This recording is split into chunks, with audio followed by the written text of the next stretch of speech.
Fala pessoal, beleza? CS Escoliose na área com mais um vídeo e hoje trazendo mais um vídeo para vocês sobre o especialista de escoliose, Dr. Olavo. Ele é cirurgião também.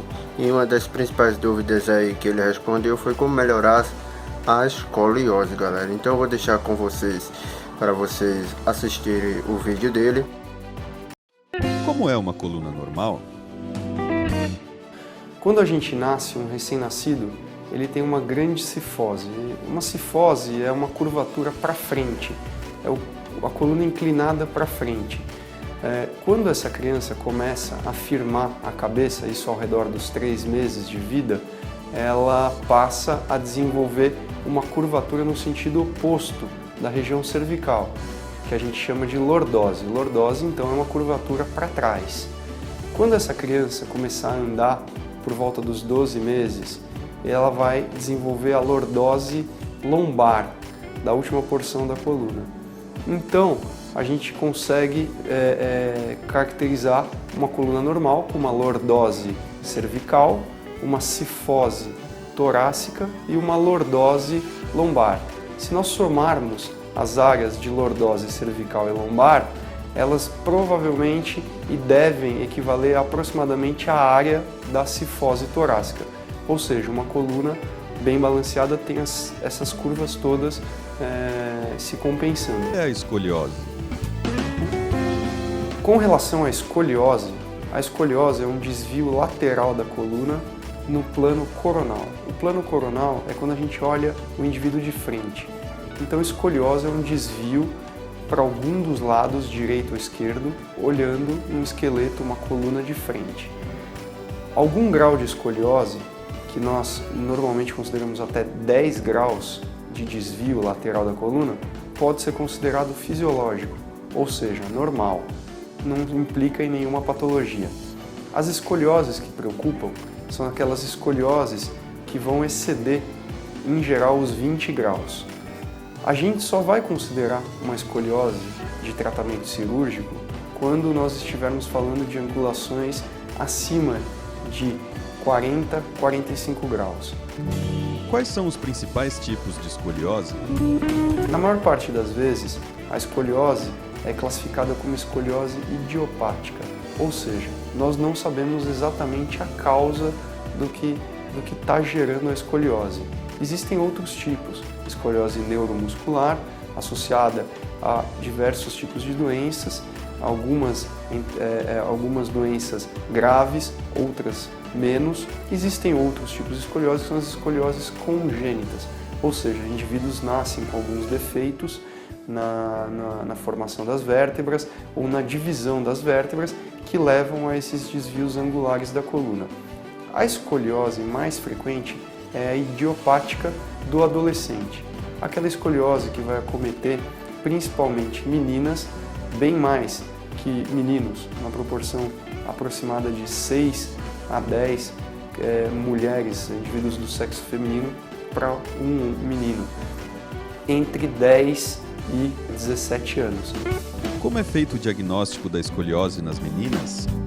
Nos casos das meninas, em especial, que são a maior prevalência de escoliose que encontramos em meninas, a gente tem que perguntar sobre a menstruação. Quando é que essa criança menstruou? Se ela ainda não menstruou, a gente sabe que existe um potencial grande de crescimento.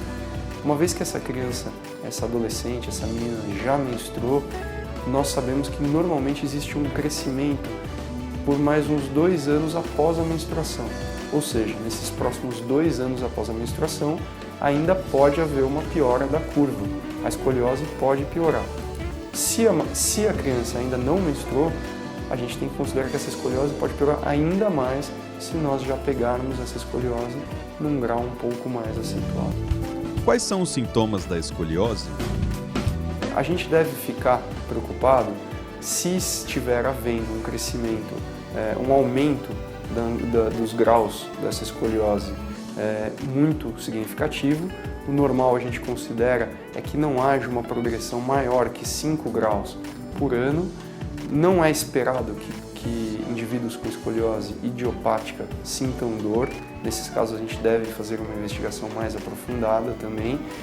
Normalmente, os indivíduos com escoliose idiopática não têm alterações neurológicas, ou seja, não tem fraqueza muscular, perda de sensibilidade, alteração dos esfíncteres, isso não é esperado.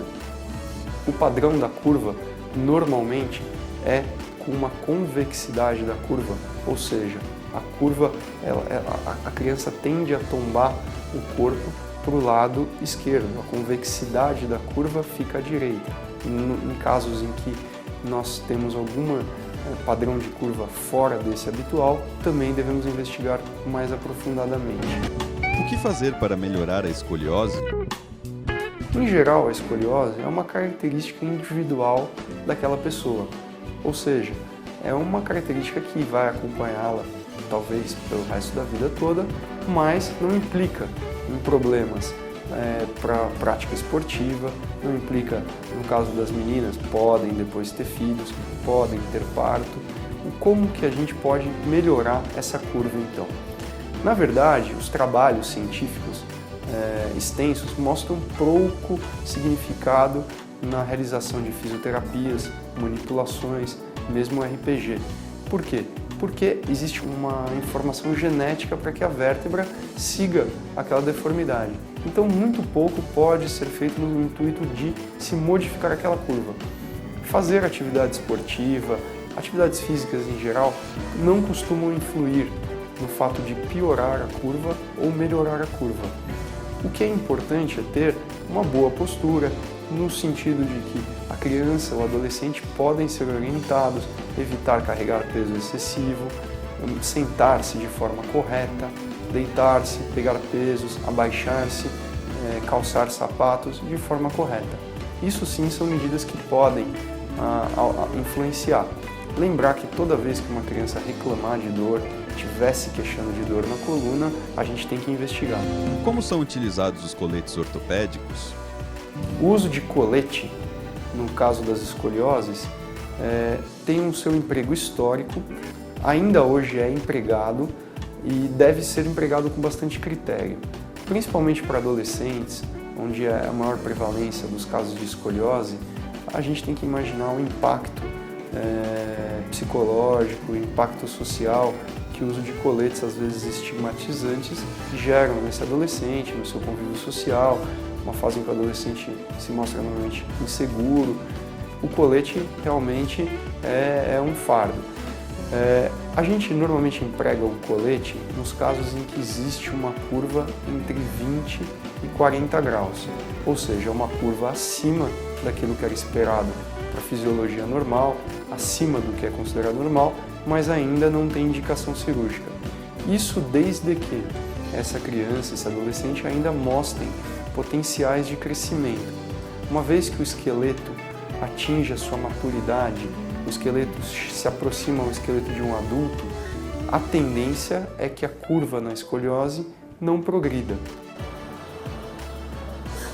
É isso aí, galera. Se você gostou desse vídeo aí, já deixa aquele like, mais favorito, se inscreva no canal para não perder os próximos vídeos.